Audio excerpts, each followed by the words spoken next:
Last week against Seton Hall, UConn head coach Geno Auriemma notched his 1,200th win as a head coach. He's the first coach ever to do so at one school.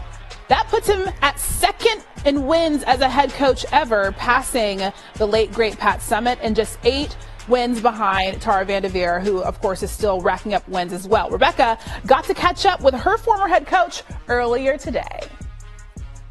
We are joined now by 11-time national champion and UConn head coach Geno Auriemma. Coach, thank you so much for joining us today, especially on the heels of a disappointing loss yesterday. A tough game, not the outcome you wanted at South Carolina. Missed some shots in that game, but your team played with great pace, played really hard, fought, played well or better in the second half. What are some of the positives that you can take away from yesterday's performance? When you look at the stat sheet, it doesn't look nearly as bad as the final score was. So that's why you don't put a lot of stock in the stat sheets. But at the same time, we got up as many shots as they did. We had the exact same amount of turnovers, I think. We got the number of shots from the places we wanted to get them.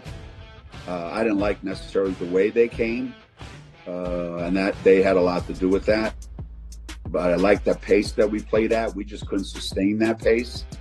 You came away with win 1,200 last week, the fastest coach to do it, with only 3 coaches to accomplish it, the only one to do it at one school. I know obviously you have a lot of accolades, but what does the number 1,200 mean to you?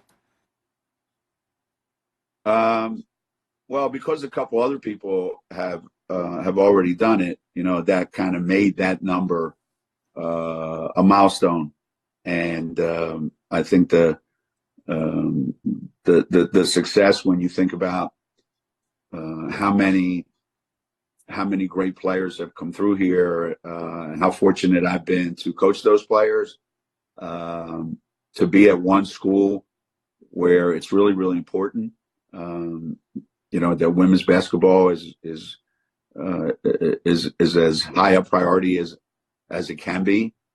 It means a lot, I think, to the people here at Connecticut and all the people that played here.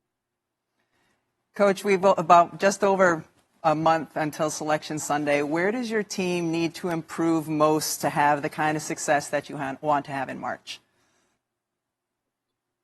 Well, I tried to scare the daylights out of them today. I said we have to go undefeated the rest of the season, or we're not going to make the NCAA tournament. And so much for taking the pressure off, right? It's the little things. And how do you get better at those things unless you're in those situations, unless you're exposed like we were, and then you go back and you work at it. But we have to get smarter. We have to make better decisions. We've got to communicate better. One of the players that didn't wear down and played better in the second half than in the first was Aaliyah Edwards, and she's putting up All-American numbers this season. What has impressed you most about her performance in her senior year? The maturity that she's showing right now. It's not easy, obviously, because she's usually the only big out on the floor with us. Sometimes we give her some help and bring another one out there, but we're very limited in what we can do to help her. So there's an awful lot of pressure on her. Similarly, Paige has been putting up similar numbers to what she did in her Player of the Year season. You talked a little bit about this in your post-game press conference yesterday, but how do you manage getting the best out of her while also understanding she's one of the players who may need to play 39 or 40 minutes a game?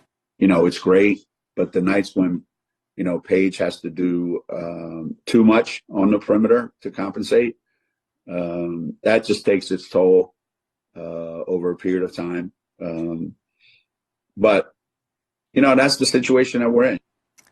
Well, Coach, between now and March, I'm going to get you a tripod so that when we do these interviews, you don't have to just stack your phone up on a bunch of books on your desk. Thank you. They got so many coaches. They got so many analysts. They got so many people, you would think that we could hire somebody to hold the phone there for me, I mean, God, Somebody's got to want that job. Well, I know one of them was The Pyramid of Success by John Wooden, so at least it's held up by by some good literature. Thank you so much for joining us today. All right. Thanks, Rebecca.